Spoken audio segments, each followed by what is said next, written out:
Well, hello everybody.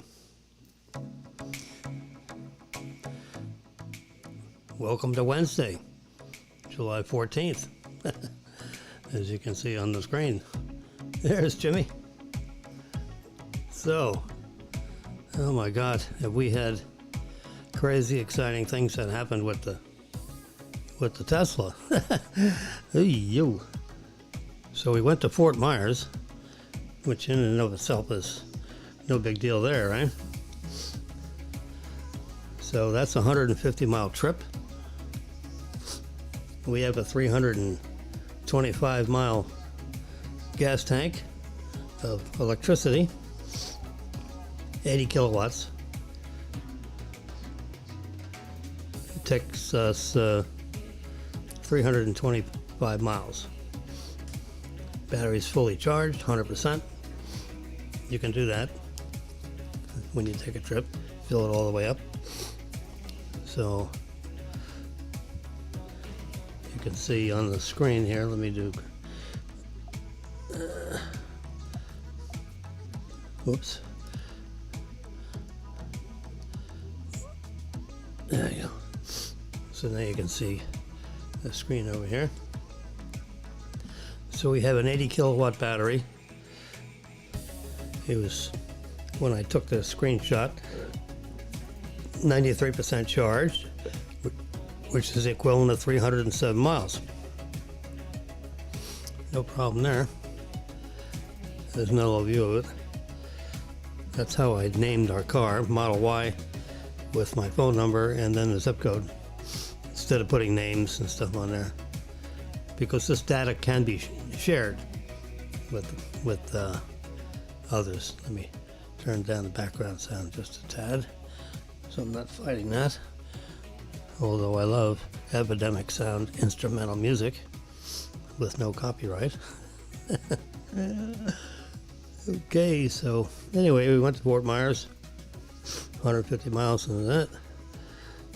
Had to stop 2 or 3 times to go to the bathroom. Nice. Got my sun pass. There it is. And we went to the also went to the Guitar Hotel, the Hard Rock. Very cool. There's a picture I took as we were driving by. How about that? It's like unbelievable.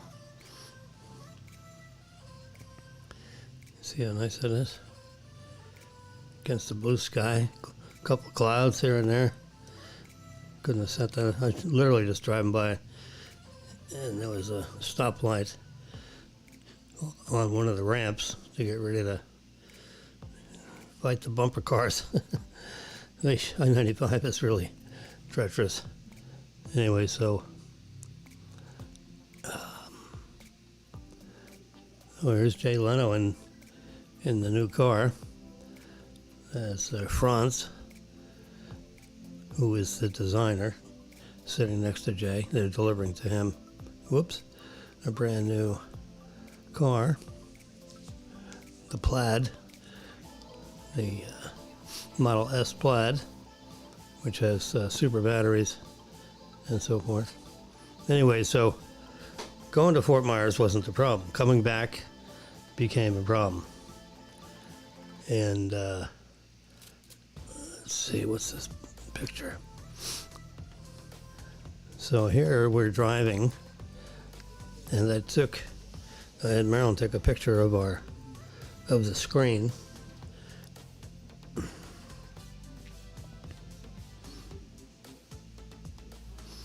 There's a full screen.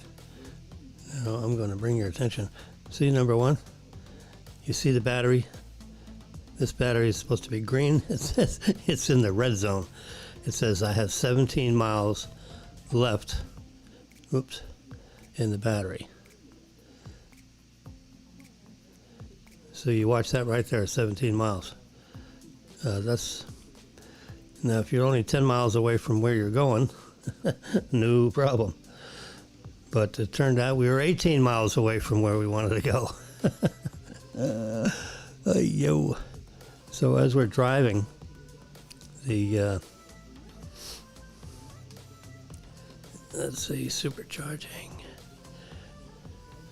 So as we were driving, we were watching that 17 miles, and we were looking at how far it takes to get to where we're going. And somewhere in this pictures, yeah, here's a nice one. You see the amount of miles we have left in the battery? 0. I said, Marilyn, why don't you get out of the car and go find us a bucket of electricity so we can pour it in the tank. Well, that's a problem. So anyway, we ended up here. Right here is a new Tesla charging thing with, I believe, 12 stations. And it's a super fast 250 kilowatt charger. So we plugged into that. Here's another one with the, see, charging needed to reach your destination. Well, our destination is the chargers. So here's the Boca. See, 12 stalls, 250 watts. They're going to charge us 26 cents per kilowatt hour, which is 3 times more than we pay if we charge at home. And we've got 0.7 of a mile to go to get there, but we have 0 miles up in the corner here. So, we're not that familiar with electric cars, so that is not, something, at 8 o'clock at night and it's raining a little bit, and, in the middle of nowhere. It says charging needed to reach your destination. Now these messages came up. They first started just popping up, message. Then they came up in yellow, saying that we need to charge. We can't get to the destination without some intermediate charging.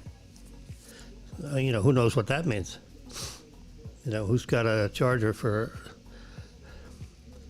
to fill up an electric car.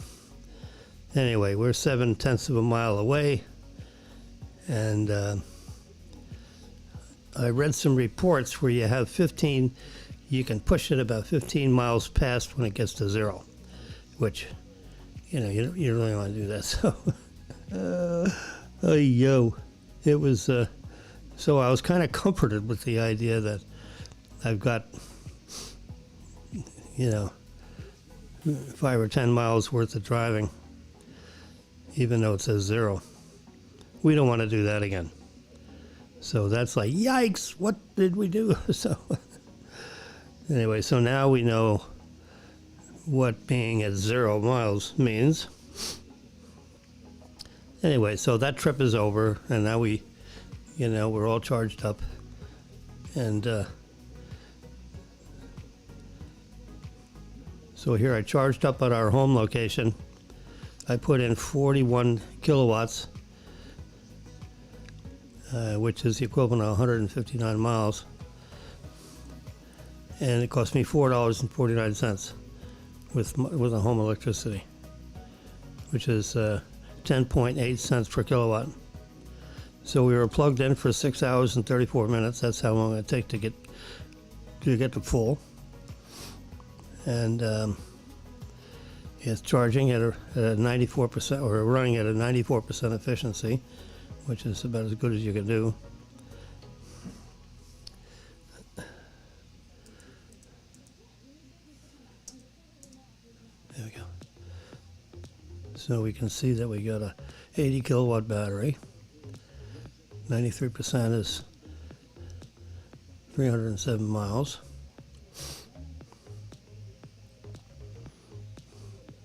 Here's a charging profile for the car. Whoops.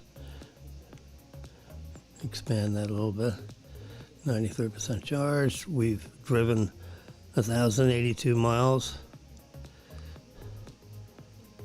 We've consumed 546 kilowatts of energy driving around for the last month. Total cost is $70.54 for about 6 weeks of driving. Total distance tracked 911 miles. The average price is $3.93 per 60 miles.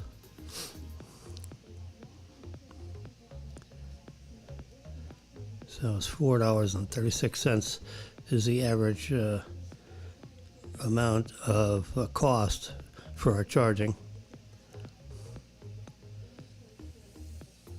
Now see, it says 13 cents per kilowatt average cost, because remember we paid 26 cents per kilowatt at the supercharger station, which, you know, so we have 82 kilowatts.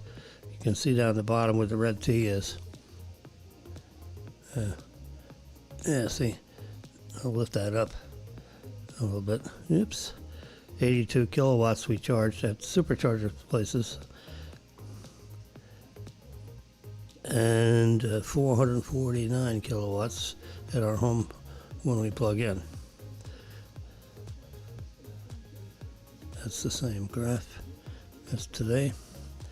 So anyway, so we had a thrilling drive back, running out of electricity. You know, I got confused because when I was just started coming into the Alligator Alley, it said I had a 150 or 60 mile range. Well, I know, you know, from Bob's house, it's 90 miles to that Snake Road exit to get to those chargers. And then all of a sudden I'm looking at my thing and, you know, it says I only got 45 miles of range. And I know it's it's about that far. So we were like, you know, dead on with just enough juice to get to that station, which that will never happen again. So it's good that it happened once, because now we make sure that doesn't happen again. That's not very complicated. Eesh. God. I'll tell you what, Marilyn behaved beautifully. Yeah. She has ultimate faith in JimmY. more than I deserve. Holy mackerel, that was crazy. Yeah, so let's see, what's this little graphic? Oh, this is a telephone thing. You know, iPhones are in September they're going to be iPhone 13. So that's not on the bottom of this list here because it's 2021. This is all the prior phones and how they named them and whether it was a new design. See, in 2010, it was a new design. 2012, new design. 2014, it seems like every couple of years. It skipped 3 years from the iPhone 6 to the iPhone 8, and the iPhone 10 was a new design. Then they came out with the iPhone Max, the iPhone 12 Pro Max, which is what I have. Let's see. Let me go to control one. Yeah, see, there's.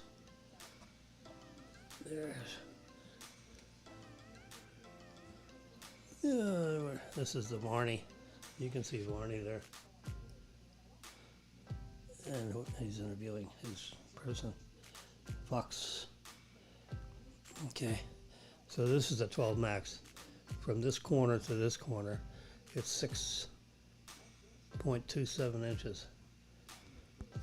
Hey, there's Mr. Schumer. Oh, that's our vice president. Anyway, so we really like the 12 Max because, you know, the 6.5 inch, 6.25 inch screen, I think it's 6.27 inches diagonal. Because it's almost as big as the small iPad, but it's bigger than, you know, the traditional iPhone, which is like 5.5 or 6 inches. So that extra half inch really makes a heck of a difference. So now they're going to have the iPhone 13 Pro Max, which is, so what is it going to have? This is table talk, not Tesla talk. So we're moving right along to the images I have here. See, here's the graphic of, you know, what the, whoops, the iPhone 13. Let's go back to my big screen. There you go. See the image on the left, they have two mock-ups of the phone, you know, digitally done. And you can see that on the left, you see the three cameras, the flash, and the LiDAR port, which is the small one down the bottom. And then on the right, you have the iPhone 12 Pro. Notice the rectangle with the rounded corners is quite a bit bigger than this year's model. So the camera lenses are bigger, they have more elements, they let in more light, they're better, you know, at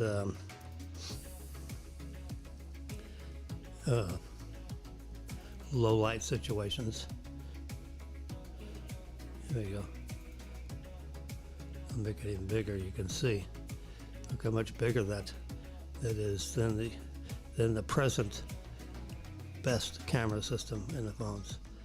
So hey, I'm all in favor of having, I mean, we take a bazillion pictures with the phones. They take unbelievable pictures. I think they're 12 million pixels each. You know, you're in all kinds of regular situations. You know, here I'm at Flakowitz, so you can see at the bottom the menu. Flakowitz. Yeah, I took Marilyn's sister to lunch there. So we're getting ready to go, so I got a crunched can of Dr. Brown Black Cherry, which is my favorite soda that they provide there. And, yeah, I mean, just look at that picture. It's unbelievable. You know, people in the background are out of focus, so you have nice, when you get up really close like that, I'm just sitting at a table. Just whip out the camera and bam. I got a, you know, kind of a nifty little shot. I sent it to Marilyn. I said, guess where we are?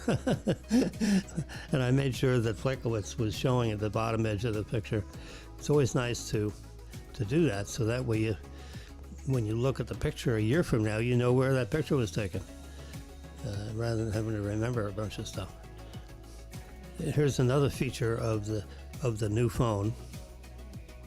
You see on the right, that notch, that black notch, is smaller than the one on the left. So apparently, the people that study this stuff and listen to the supply chain and so forth, because there's a lot of masks and things that have to be manufactured, and these outlines are delivered to the manufacturers of cases, so they have time to make the cases and have them ready when the phone's ready in September. So that's the supply chain. That's the CPAC meeting that was just held, I think, in Orlando. Oh, that's my pass. We're having our friend invited us over for some munchies. Marilyn is munching. She wouldn't like that picture. And then there's the hotel. We visited that hotel and had lunch.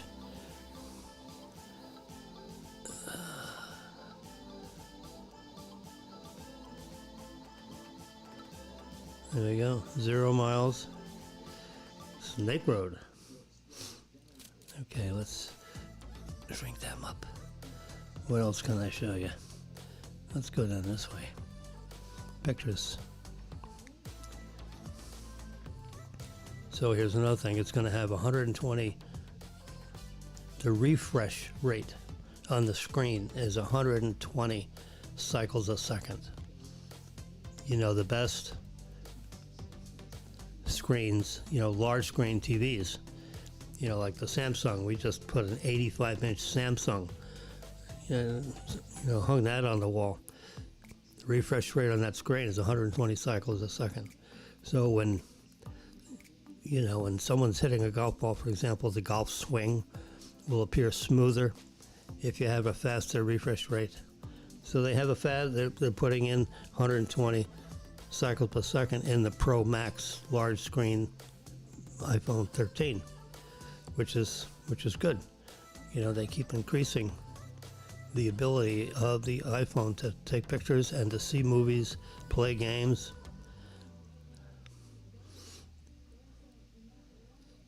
There's Nikola Tesla, outlined in those dotted lines, as if you were going to put his face on a dollar bill or something. This is the guy that engineered the motors that are in the Tesla.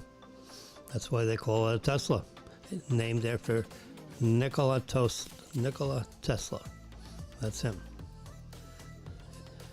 He's an electrical engineer. He created all the AC current that's in your house. The 60 cycle per second AC current. Nikola Tesla engineered the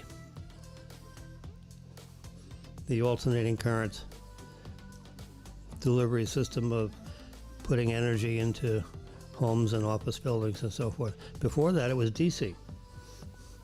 You go into an elevator in an old building, it runs on 200 volt DC motors. All right, there's our governor sitting with the president. Neither of them look very happy, particularly.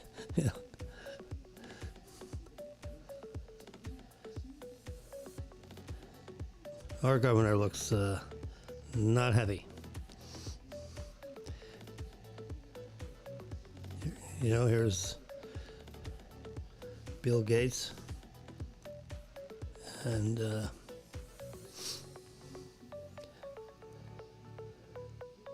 big man from Amazon, who owns $125 billion worth of Amazon stock.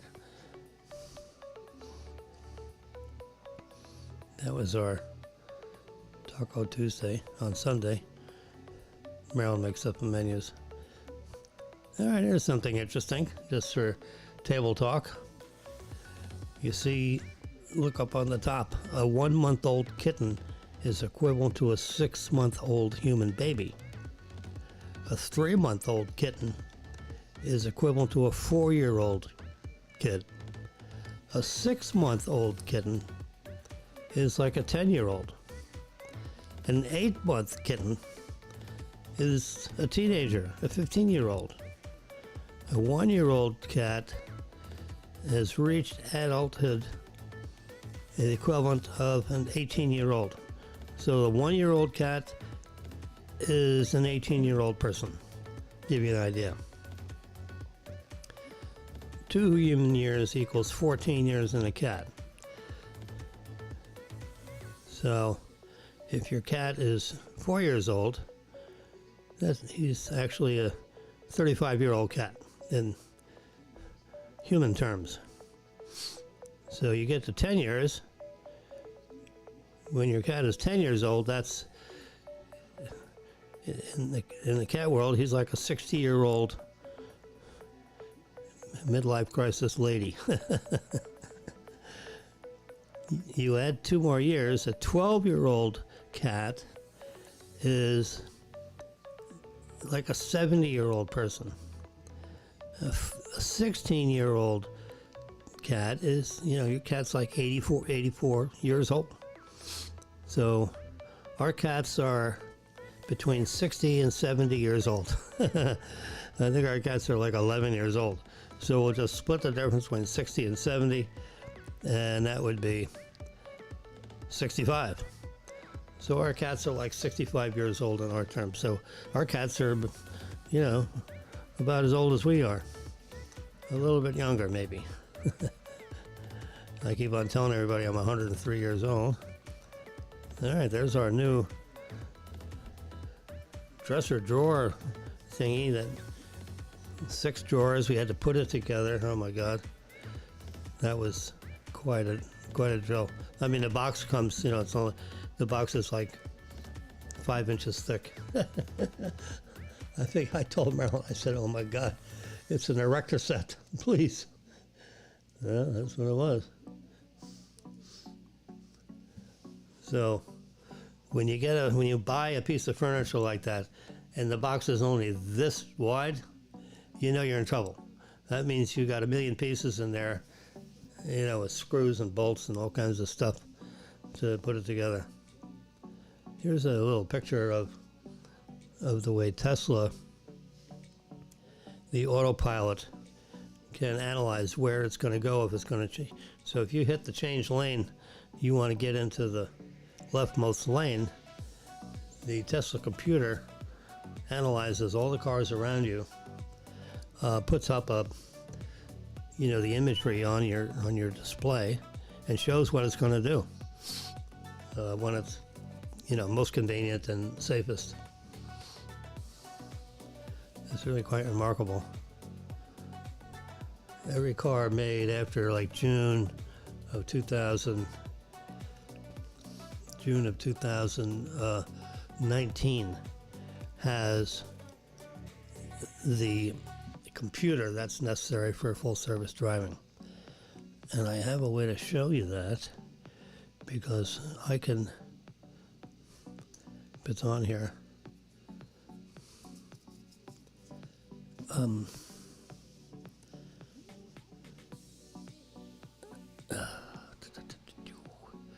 let's try this one.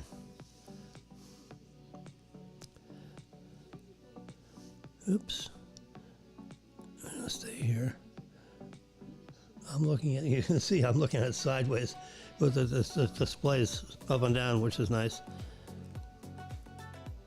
Let's see. Roadside assistance, climate controls, charging.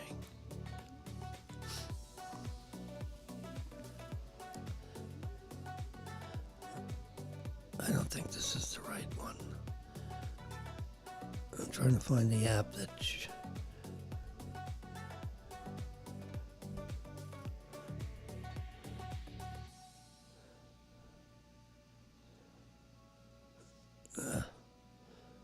hold that. Anyway, oh yeah, the display was in the car. It wasn't on one of these apps. Anyway,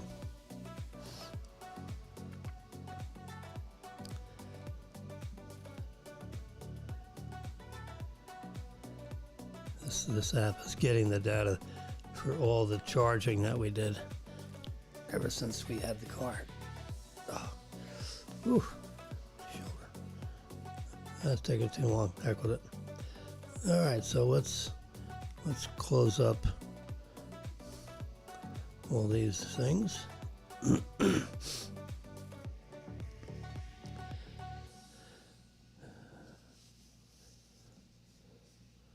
There's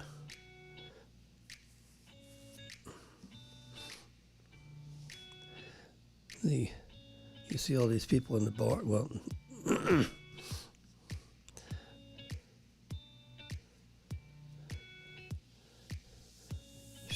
Schumer is such a waste of time. It's a shame. Senator from New York.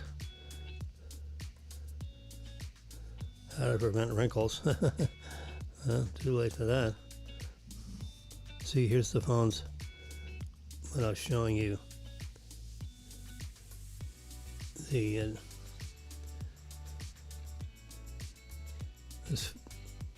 see the size of the phone patch is really getting big.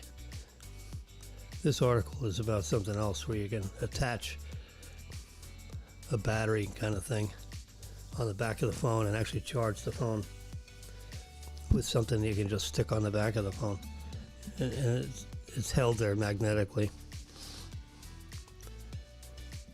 Here's an article about iPhone 14.7 is coming soon, which we're on the beta program, so we're a beta tester for Apple, so we have 14.7 already on our phones and iPads. And then here's this says how to safely run iOS 15 public beta on your phone. I don't. Let's do that. How to safely run iOS 15. I mean, isn't it amazing? We can just touch things and have the this article pop up. I'm already in the beta program, and I don't think 15 is available yet. Uh-oh. You see my little button down here, and it has a 1 on it. Software updates. So here's another software update for 14.7. See, we're on the beta.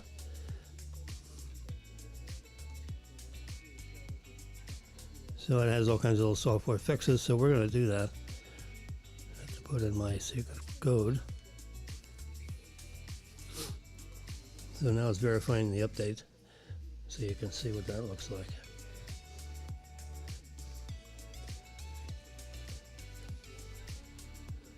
You can see what's going on there.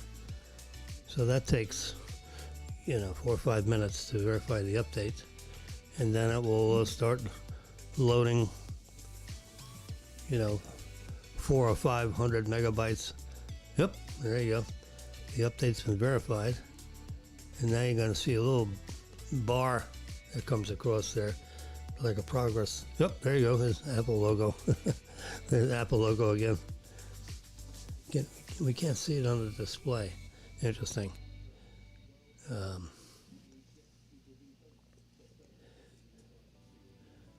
Yeah, you see. You can't exactly see it with the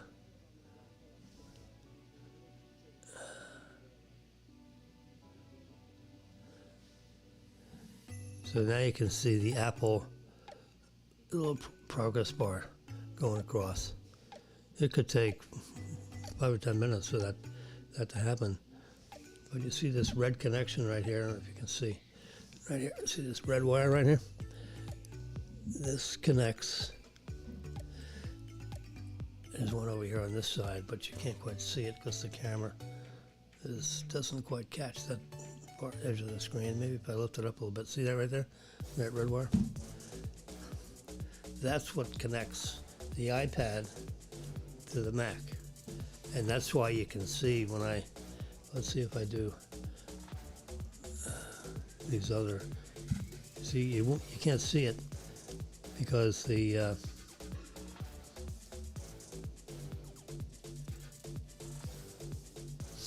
there we go.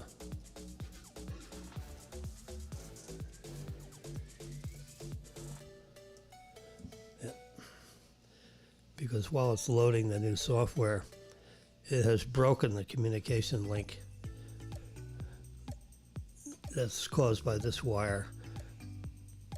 It's a USB-C wire. Take it out. Whoosh. There you go. That's the wire.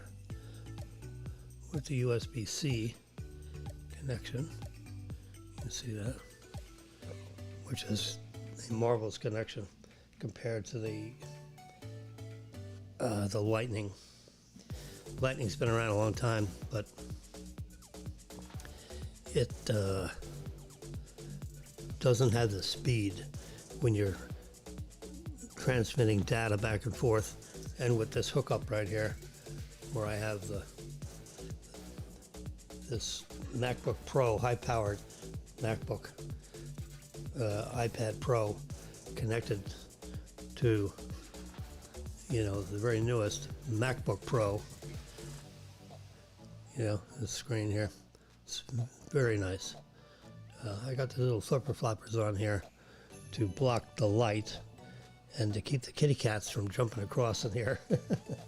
And then this is my soundboard, so I can control the background music. And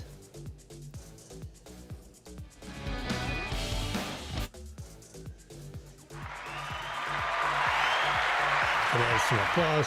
The audience loves our broadcasts. Isn't that funny? I just push this up right here. Thank you, thank you. Thank you for paying attention to my show.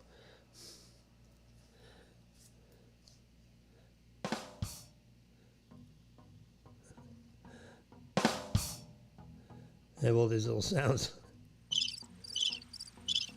Yeah, the crickets. I don't hear anybody talking to us. Yes, now we're in Disney. Oh, we have a mystery guest coming in. We don't really. Yeah, they're always laughing at me. Anyway, so that's you can add all kinds of different sounds on this side. I've decided to, I have a wire over here.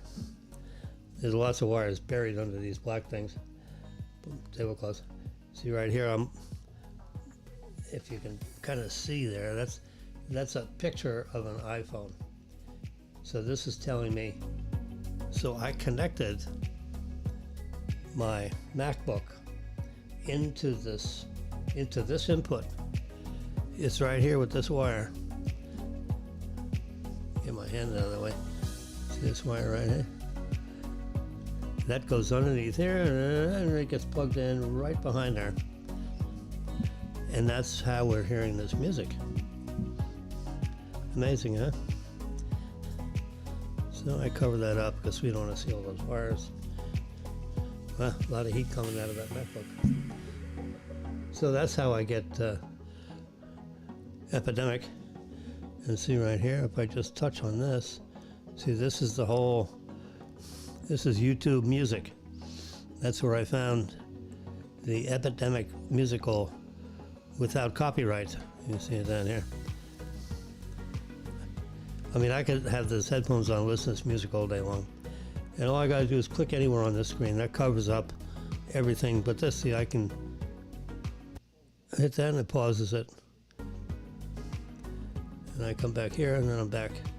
So for some reason I just wanted to stop it. I mean, the easiest thing to do is just put that down. Then you lose the music. I kind of like the Epidemic in the background. So when I'm breathing, you hear music. And then this is the volume control for this microphone, which is extremely sensitive. I could turn it up a little bit, and that way keep me away from having to be real close to the microphone. It's extremely sensitive. This thing weighs about 3 pounds. It's on the boom thingy. I don't have a...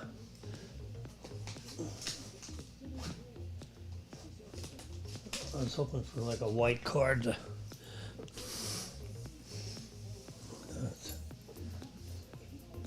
Maybe if I hold this up, you can get I'm trying to get a better view of this microphone. It is really unbelievable. There's a little, it's called a pop filter, so if you get real close, you can hear the pops. This whole little studio thing was really quite interesting to put together. It took me about a month to figure out what I could use in my current inventory of stuff and combine it. This Rodecaster Pro. See, Rodecaster Pro. This is, you can see the levels jumping up and down.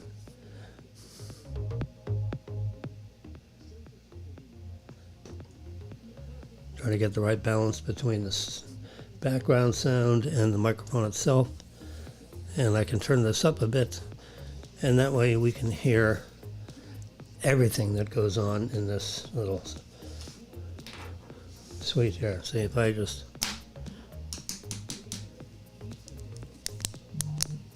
hear that, it's like putting the pen right next to your ear. mic is very sensitive, which I've proven. Okay, so if you can see, my iPad is about 20% filled in. We're gonna get rid of this, and I'll bet you if we go to here, look at that. Trying to get that.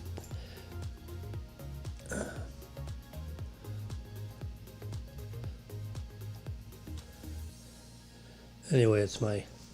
Let's turn the lights. Maybe turn the lights up a little bit. Get it real bright in here, and then this maybe shows up better. Anyway, that gear.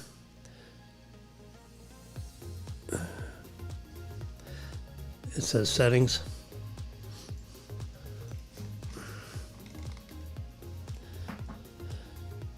It's got a 1 next to it, which means we've got one update. So I touch that, and then I go to General. The microphone's annoying. There we go. Let's go back. So there's settings. Let's close everything. It's got a 1 next to it. You can't hardly see it, but it does. Touch that. Then come down here to General. There's that 1 again. Software update. Let's hit About. So we're on version 5063A. 18G 5063A. So that number is going to increase. It might come out at 18G, 5099A or something. The number keeps increasing as I have Apple Care Plus on the phone. July 18th, which is in a couple of days, it's going to renew for another month because I'm on everything is covered, see? So I pay $6 a month. It bills the credit card every month. And the phone is protected for anything, I could run over it with a car and take it in, they give me another one. I think there's a copay of like $50 or something. So here I have a 512 gigabyte memory, storage capacity. 512 gigabytes, that's huge. And I'm using 300 of it because I have 181 gigabytes available. So out of 500 gigabytes, I'm using 300 gigabytes. So, anyway. The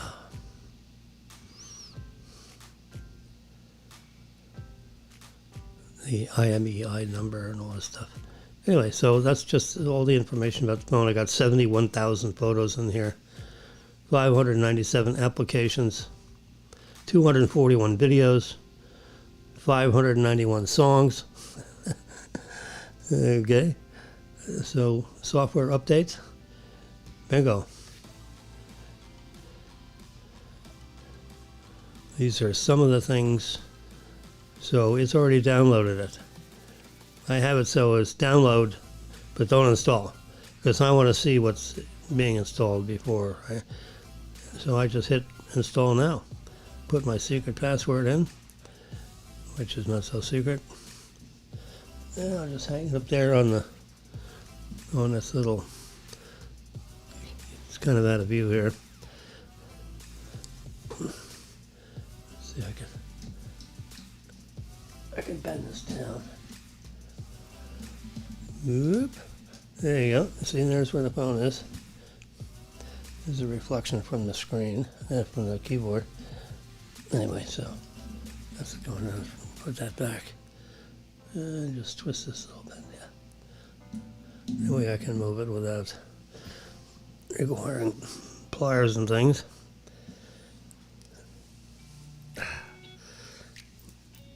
All right, it's 10:08.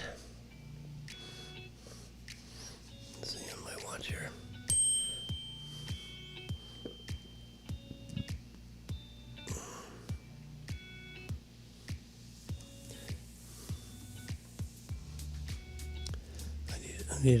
I had my hotspot. My personal hotspot is turned on, because I have my car parked in a structured parking garage in which there's no Wi-Fi available because it's all cement and reinforcing iron and all that kind of stuff. All the kind of stuff that you saw with the other building that collapsed in Miami Beach. Oh my God. You know, where they're, you know, whenever you're around salt water, you have to use what is called epoxy covered rebar. And it has a greenish cast to it. So instead of seeing rust looking iron, which is raw iron that as soon as any moisture, you know, if it rains out, they store it usually outside or, you know, in non-air conditioned environments, these, you know, millions of pounds of rebar. And then a crane picks it up, puts it on a truck, takes it over to the construction site. Well, if you use the right kind of rebar, epoxy covered rebar, which has special handling because you don't want to crack off, you don't want to break up the epoxy, it is a little flexible, so if two pieces of rebar bang next to each other, which of course they do, the epoxy won't, you know, just come off. You got to beat on it with a hammer pretty good to get to the iron, which you don't want to get to. The idea of the epoxy covered rebar is so it's sealed, so the atmosphere doesn't get to the iron, so it's not rusting.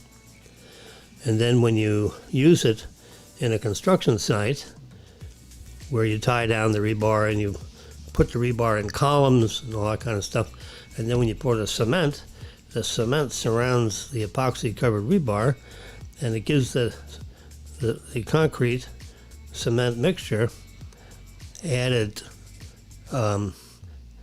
tensile strength, you know, compression strength and torsional rigidity, so it doesn't, you know, bend this way.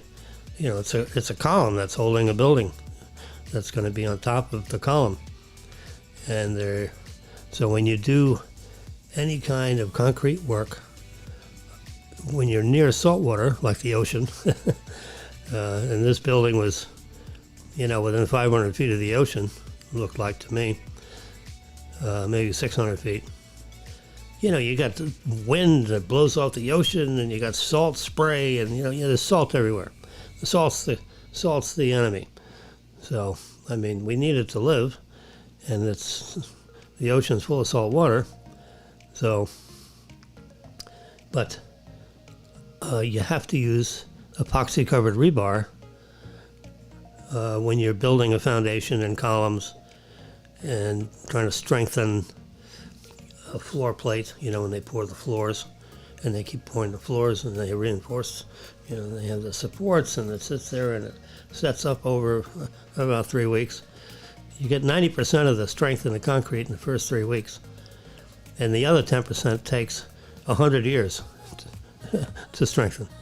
So you'll see those large 2x4s that are all around holding up the floor above, and they stay there for about a month, and they keep, you know, raising. There's like 3 floors worth of, you know, all this lumber that's holding the floor, you know, above it. They put that in there, and then they pour the cement, so the cement just doesn't collapse into the floor below. Anyway, it's these concrete people are really proficient at what I'm talking about. It's hard to explain. It's easy to see, you know, so next time you see a building going up, you know, stop and, you know, if you're driving by, stop and get off the road and take a look and just see how that works. It's magical how they do that, and they follow the plans, and there's all kinds of what they call protrusions that go through the concrete, you know, like for water, for downspouts, for drainage, drainage system for the floor plates above, electrical. That's all stripped into the concrete floor above, which is actually the ceiling when you're looking underneath. And there's a whole system of electrical channels to service parking lot lighting. It's all just screwed up into the ceiling. It's solid concrete, but there's a system of electrical connections. So the electricians pull wires through those channels that are embedded in the cement. So you have to get a plan for all that before you pour the cement, the concrete. There's a lot of stuff embedded in an 8-inch floor. Sprinklers, for example, the sprinkler system. There are connections for, water, drainage water, fresh water for the sprinkler, and the sprinkler's on a separate system than when you turn on the faucet. Anyway, so that building went down because they didn't use epoxy-covered rebar. I mean, I can guarantee it. And they wrote it, the engineering report was written in 2019. As a construction lender doing major projects, including Joe Robbie Stadium and, a lot of high-rise office buildings and apartment projects. I specialized in the big ones because in 30 years of banking, but after 10 years, they put me into the big stuff by, my request, actually. So I was involved with the largest loans that the bank made. And I became very proficient, and the bank relied on me doing it properly. So when you build the building, you don't want the sucker to fall down 40 years later.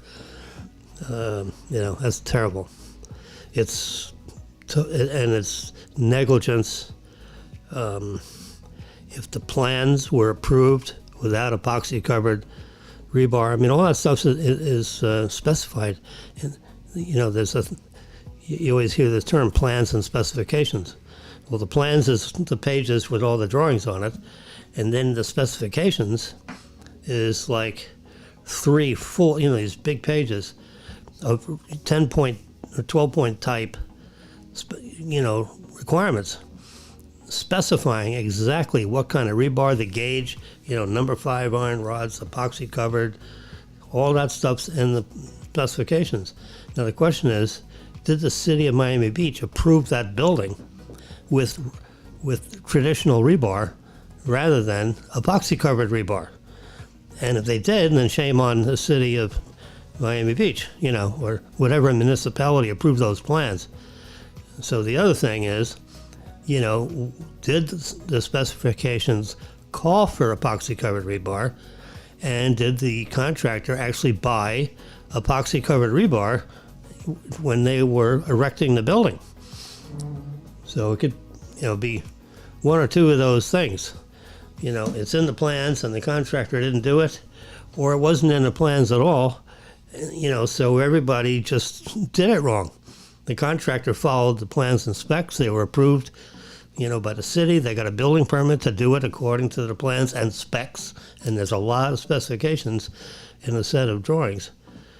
I mean, it's thousands and thousands of words. It's like huge numbers of what looks like footnotes. And they all refer back to, you might have a 50-page plan set, and you might have 10 pages of specifications, that every screw and nut and bolt, is it stainless steel? Is it not stainless? Is it just regular iron bolts? Everything is specified. The plans have to be very complete. The architects and the engineers are required, by their license, by law, and by the building codes, right? The building codes set the requirements necessary to build a building. It's that simple. And the question is, did they have the right specifications in the plans? And if they had the right specifications, did the contractor follow the specifications and install what should have been installed, which is epoxy-covered rebar? That was the big, it appears to me, the big fault. And, between the bottom floor being weakened with all this salt water all over the place, wash over from the ocean when you got a high tide and then you got big winds coming east to west. There's a huge amount of salt water, salt being the key thing here, that, is constantly bathing the outside of that building. Even though there may not be but a half inch of water, on the ground, but it's just all this wind. It picks up the salt water and literally just constantly spraying on the outside of the building. So those buildings have to be refurbished, every 5 or 10 years, because the exterior of the building gets just washed with salt all the time, salt water. And the window frames, if they're made out of something that reacts, with salt water, like a steel frame window or something, which would be crazy to install in an oceanfront building, you have to use, either pressure treated, wood, or better, a strong aluminum, because aluminum doesn't react with salt to the extent that iron does. Steel, forget it. So it either is aluminum or stainless steel. And stainless steel is highly expensive. Aluminum is less expensive. And regular iron is the cheapest, but those window frames will rot out. You go year 7 with an iron frame window system, and they're going to have to replace all the window frames. Anyway, so that's why you see these homeowners associations, they assess the owners, let's say $5,000 a unit, because they have to, reface the exterior of the building, because the salt water, it erodes the material, unless the materials are originally applied to the building. So then they have to spray it with high pressure water to rinse off the salt, and then and peel off what they can peel off on the paint and so forth. And it takes a month or so to resurface the exterior of a building and to repair windows and sliding glass doors and all that kind of stuff, because all that gets affected. We live in a high-rise building here. We're on floor number 8, and the doors, they're 4-foot by 8-foot doors, and they're hurricane strength windows, meaning a projectile can hit it at 150 miles an hour and the window won't break. And those doors got to weigh 600 pounds apiece. It's virtually impossible for a single person to try to lift that door off the track. And you slide these doors, and they just, with the gentlest amount of energy, you push these doors together and they seal up, with a class situation. It looks like, it's like, I got the doors right here. It's magical how they can line all this stuff up, and we've got 17 feet of glass, sliding glass doors, that on the face on our apartment floor plate, which makes for a beautiful situation anytime afternoon. Early in the day, you got this huge wash of hot sunlight that comes through. So we have shades. You pull the shades down halfway and kind of knock off some of that light that comes in the windows. But anyway, so now they're digging out that cement. They've found, 100 bodies or body parts. Enough of the bodies. It's a big compression thing. When you have 10 million pounds, 25 million pounds of concrete, all the floors and ceilings, they're all concrete. The exterior walls are all concrete. Interior walls, not so much concrete. But when that was like a 12-story building, I think. So if the ceiling, the rooftop of a high-rise building is poured concrete. It's just like as if that was the floor of the next apartment going on top. But that's where they stop. So the top floor, which is the roof, is concrete. And then they put a sealant on top of all that because you got some, air conditioning, ventilation equipment up there, and, vents from toilets and all that.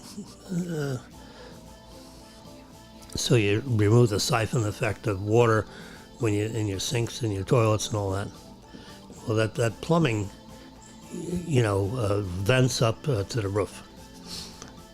And anyway, they were working on something on the roof, replacing air handlers or something or other. But you got 20 or 30,000 pounds worth of equipment sitting on a concrete ceiling, and apparently they were doing some repairs up there. But they were probably not doing the repairs to the roof system. They were probably doing repairs to the ventilation system, which was corroding and all that, because you got that salt air that goes up that way too. Up, it'll cover the whole building on the top. That salt air swirls around, and after years and years, you end up with salt water everywhere. The lower floors have more of it, and the upper floors have less, but they have something. So salt is very corrosive. Salt, NaCl, salt water, is very corrosive. If you keep splashing it on stuff, you want to wipe salt water off anything, particularly if it's electronic. So anyway, they were working on the ceiling, and apparently the clips that were holding. I'm making all this up because when I looked at the slow motion imagery of that building collapse, it almost seemed like all the floors collapsed at the same time, as opposed to what we saw with the World Trade Center. Up there you had, on the 70th floor, for example, it collapsed into the 69th floor, 60th. So it collapsed like floor by floor if you look at it in slow motion. But I saw the slow motion imagery of this building, and it looked like the whole building collapsed at the same time. All the floors just collapsed at the same time. And when it all got to the ground, boom, it was like a pancake. So, and everyone, people that are in there at 1:30 in the morning, they're all sleeping. So, you had a couple of cats and dogs that survived, probably in the upper floors. People in the bottom floors forget it. And you just get squeezed, crushed. All of a sudden you're a pancake of 25 million pounds of steel and iron. They were hoping for crevices where someone would, stuck between an angle iron and this and that, but, that building wasn't built like the World Trade Center. You didn't have a lot of iron work holding the exterior of the building. It was all concrete and reinforcing iron. And when that collapses, it just turns into, a huge pile of broken up concrete and rods. It's a mess. Anyway, so that site will be cleared off in a few days. And so there's all kinds of, I'm running over how much I like to have on these sessions, but just imagine, let's just say you have 200 condos that were involved in that, and they pushed one building over, right? They exploded one building, so it came down, made everybody get their, take out what you can carry, because we're putting the building down because it's too dangerous. It's right next to the one here, so we're going to knock that down too. So let's just say 300 condos. So that means everybody owns 1/300th. So now we're done. We've cleaned up the site. We got the bodies, the next of kin has all the body parts they could find, and so we're done with all that, which is terrible, but you got to do it. So now you're left with a site that gets cleared. They remove all the cement, They fill it in with fill. They sod it. So now you got this, this plot, this 2 acre, that's a guess, a 2.5 acre site that's been cleared and sodded. And everybody owns a little piece of that 1/300th of that ground. So now what? The condos are gone. There's everyone's got insurance claims like crazy. And in theory, the insurance company wants that condo rebuilt. So, they don't just hand the homeowner the money, because you've got 299 other people that need your insurance money to rebuild the building, and rebuild the building properly. And it probably will need more money than the insurance will pay. So now you have, a shortfall of probably 30%. You need 100% of the budget to build a building, but the insurance is only going to pay about 70, so you got 30 coming out of the pocket of each homeowner. And the effort's going to be rebuild the building. Well, that's going to be just think of all those people. I mean, not only you have loss of life and all that, but everyone had furniture and jewelry and jewelry boxes and all. Where the hell's all that gone to? It ends up in a cement dumpster. Who can sort through 25 million pounds of cement so you can find, some diamond earrings? So but just imagine all the possessions, coin collections. I'm making up stories, but these people were retirees, so their important stuff that they didn't have in a vault is, in a nice little drawer and they're on top of their dresser or something. And now it's, it's all that stuff's all crushed into a pile of rubble. And, did they actually find any coins and jewelry, stuff? Never heard anything about that. So. Well, I guess this guy's just, they find something they put in their pocket. Who knows? Crazy. It's disgusting. But, there's a lot of, imagine, I sat on the board of an insurance company, and, the things we talked about, on a macro basis, it's amazing, what these insurance companies, and they have teams of lawyers, and, you got a board of directors. I was the director of an insurance company for like 11 years, which is a long time, and you're sitting around talking with these other people that are on the board, and maybe they have 25 years of board experience when I only have 2, 3, but, I'm told I'm a smart guy. I pay attention, and I, learn a lot about things, and don't forget. But it's an unbelievable insurance catastrophe. The loss of life is a catastrophe in itself. But then you look at the building that's gone, and every unit for sure has some kind of insurance on it. So now you got to go to all these insurance companies and review all the ingredients of all those insurance contracts. And everybody's going to follow the letter of the law in those contracts.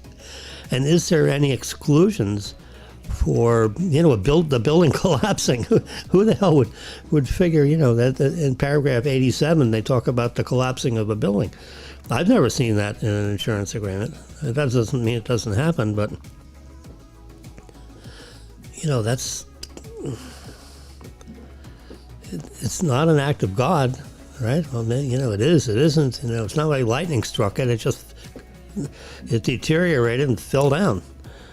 So what paragraph does that fall into?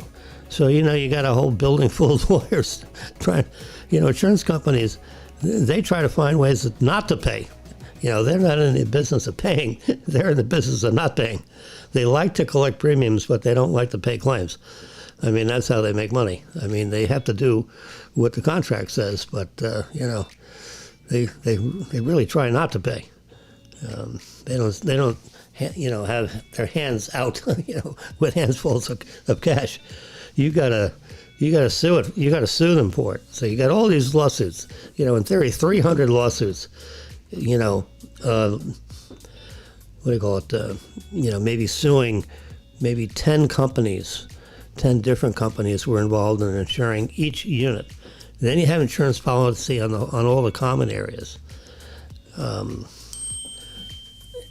My watch is ringing. You have insurance on the equipment that's on the roof of the building. Some people have contents insurance. Well, they better have pictures of the contents, because the contents is gone. That's all like, it's like pea soup. It's all mixed up in that big pile of concrete. And then it was rained and, rotted, and oh my goodness. Aunt Louisa's couch has, just been squished. God. So, now that they're pretty much done with counting bodies and finding body parts and taking care of the surviving families and all that kind of stuff, eventually that phase of this whole disaster will move on to the next disaster, which is this quagmire of all these insurance companies. They have to do something. They can't just, is everyone just going to take the money and that's going to be, a grassed site? And everyone owns 1/300th, an undivided interest in the whole ground, because that's the only thing left is the ground. So you have a valuable site. The site's probably worth $30 million. Yeah, I'm making that up. But if it's 3 acres, that's $10 million an acre. Beachfront. It's not actually beachfront. It's on the other side of like A1A or something or other. There was a street that goes between the beach and this building site. So it's an extremely valuable site. And another building can be built, right in its place, and they drive pilings down, and they can make a foundation that isn't going to collapse, using reinforced iron that is epoxy covered. And, you can build a building there and not have it collapse. Believe me, I've built a lot of buildings and have never had any. And I read the engineering reports. As a director of an insurance company, we've seen all kinds of buildings, plans and specs, and you have to look at all this stuff very carefully. And if you're going to invest, $75 million in total, with all these homeowners agreements to insure their condo. So let's say I'll take a third of the building. That's 100 units. 100 times,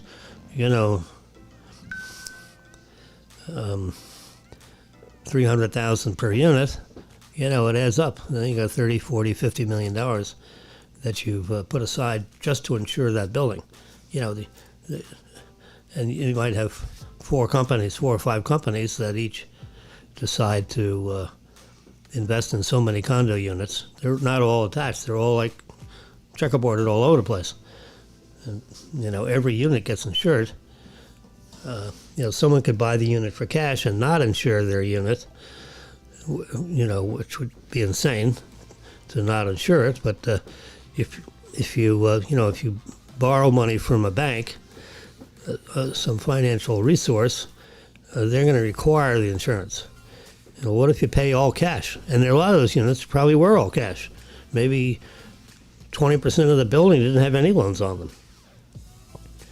Which means that the question is, did they have insurance on their unit, for a catastrophe like this? So over the next year, someone's going to, maybe I'll make the suggestion, someone needs to open up the book on this disaster a year from now and find out, how and if they're going to rebuild that building, and where's the money come from? Is it going to be a collective of all these insurance claims, or what? Everybody just doesn't go away. This, there's loss of life, and of course, That's one part of the disaster. The other part of the disaster is the physical plant. The building's gone. You have all these insurance policies. How and if do they fund? And are they going to rebuild the building?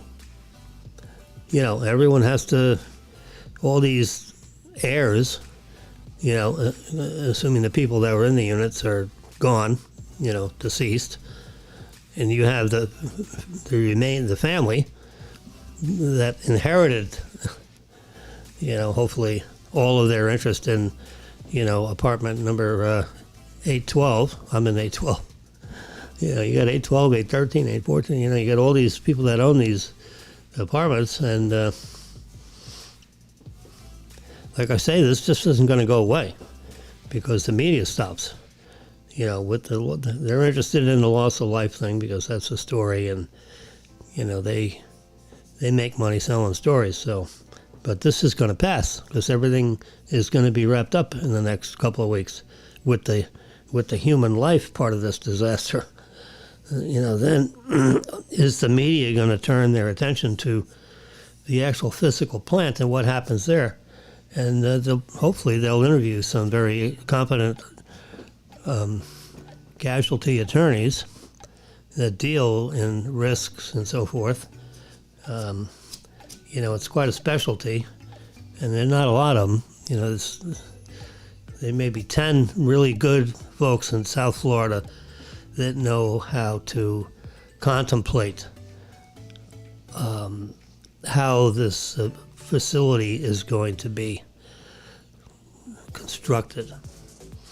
It's not going to just all go away. They're not going to just cede that land.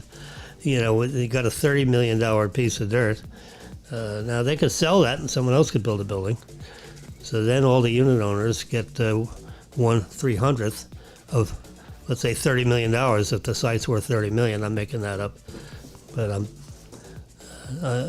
plus or minus $5 million. I'm pretty close. It's a big site. It's got to be 2-3 acres. Because it handled several towers, so to speak. Jeez. And there's a way to rebuilding that properly. Now, it may not be the same building that was there. Maybe they redo plans and they're going to have a developer. I mean, oh my God. It's a nightmare. I'm figuring out how they're going to, how is Aunt Louise going to have, who is in Spain, let's say, it was an empty unit. She comes back, her unit's gone. Well, hey, I want my, I had a beautiful apartment, apartment 812. It overlooked the ocean. I want my apartment. How are we going to do that? So then everyone sues everybody to figure out how they're going to, it's a disaster because, let's say 2/3 of the people were asleep in the building. 1/3 of the people weren't there. They're vacant units, owned, but, unoccupied at the moment. And a lot of those buildings are not 100% occupied in the middle of the summer. They're back home in Spain and this place, that place, they're up to, I have friends of mine that, in summertime, they go to North Carolina up in the mountains. So their condo in Boca Raton is essentially empty. It's locked up.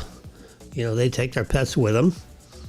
And that unit, they stay empty until May, of the next year. So from October to May, the Boca apartment is empty, owned, up to date, fees paid and so forth with the homeowner association that takes care of the common areas.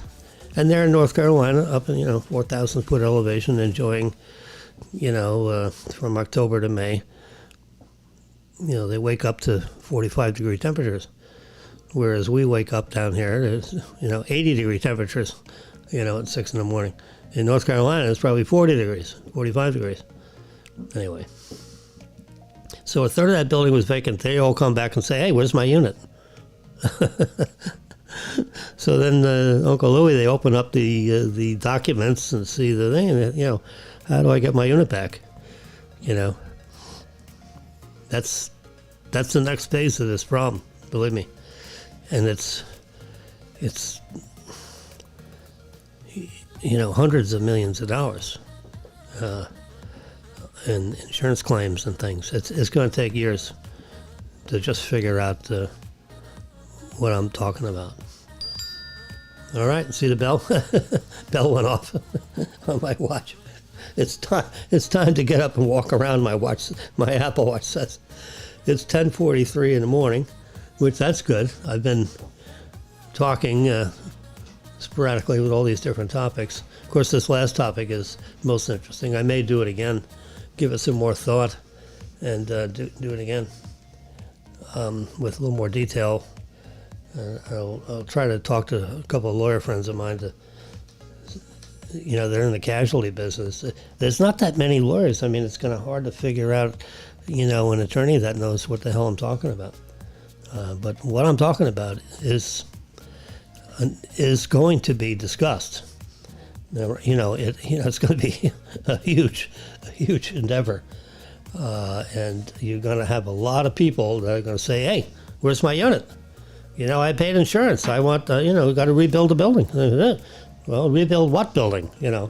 What plans are you going to use? Do we have enough money to rebuild? And Aunt Louise could want her furniture too. So you got all kinds of different types of insurance companies that are going to be paying all kinds of claims, and all this stuff is in live TV. So there's no way of hiding this under the blanket. You're going to have to.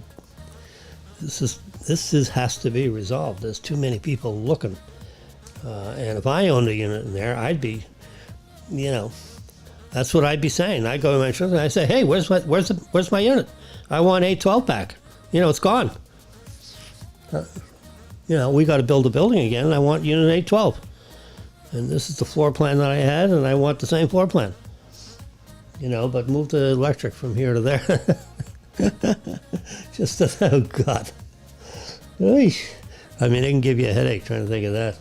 Anyway, on that happy thought, we'll end our table talk session here, and we'll talk to you in a day or maybe tomorrow. We'll see.